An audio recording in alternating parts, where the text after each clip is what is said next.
So Greg, I have to imagine inspections is, obviously a really important part of, this guy's life right here who's watching this, in terms of making sure that their own equipment is going, as well as making sure that, when government inspections come in, everything's passing muster. What can you help us with here? So the question we're seeing a lot of right now is lockout, tagout, annual inspection. What is it? Why do we have to do it? Is there forms? We're getting all these, interactions with this stuff from the website.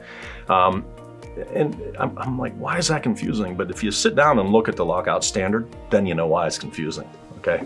So lockout, tagout, LOTO, you see it sometimes when you look it up, right? So lockout, tagout, and the annual inspection is a couple different things. One, it should be for an authorized employee. So what's an authorized employee? Well, an authorized employee is the company, whoever you work for or represent, they have faith that you have extra training and extra knowledge, and maybe you're an electrician and that's why you're a maintenance guy. So you can fix this, but you can do lockout, tagout. So they're authorized to do lockout, tagout and make repairs. Okay, and then there's other levels of lockout, tagout. Okay. There's affected, which might be a machine operator who needs to know about lockout, tagout, and might even be involved in it a little bit, but will not be making the repairs. And then the last one they call other. So it's everybody else. That sounds right. Open. Then exactly. It could be a visitor. It could be somebody in the area. It might be somebody, maybe it's an accountant doing inventory, walking through the plant. They're all affected and involved with lockout, tagout. So different levels of knowledge. But back to the inspection, the annual inspection, you have to do an inspection of the person that you made authorized. So again, training them every year, but you want to, throughout the course of the year, you want to say, hey, let's go over and lock out, the slitter. And I want to make sure you do it right. So you would observe, you would have your form, and you have to document this. That's why it's so important. Okay. There's forms everywhere. Again, they're on the OSHA website. You can Google them. You can make your own, however you want to handle it. Some insurance companies might even give them to you as part of their program. We help with all that with our clients if they don't have a good, efficient one. We even do them if they don't want to do them. I always like to put somebody in my company in charge of that, so it's constant. Why schedule a shutdown of a machine at a manufacturing facility to do an evaluation of lockout, tagout when you can do it when it's broke, right? Huh. So the machine breaks down, we got to fix it. When's the best time to evaluate if lockout, tagout works? It makes sense. Yeah, makes perfect sense. So now we're not cutting into production time and downtime and creating efficiency. More of a hazard. Yep. Hey, let's real life, right? Real life training. Best time to check stuff. Like the military, they train, it's live, right?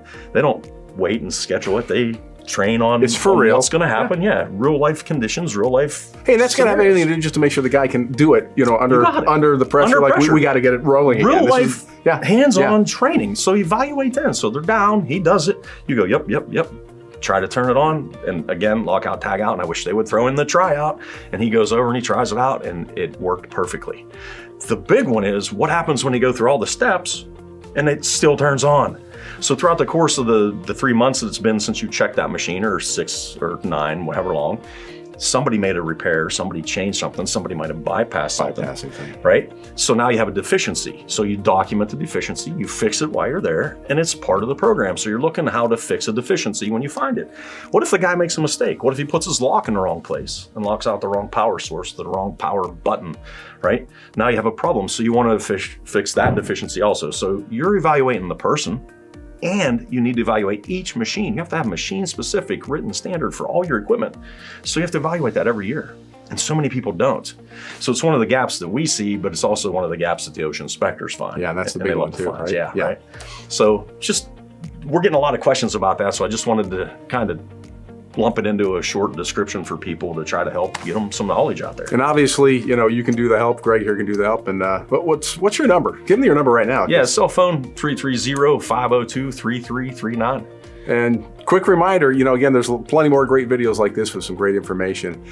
Greg's website is Safety Integration, SAFTintegration.com. Check them out. A lot of good stuff there. Thanks again, Greg. Hey, Appreciate it.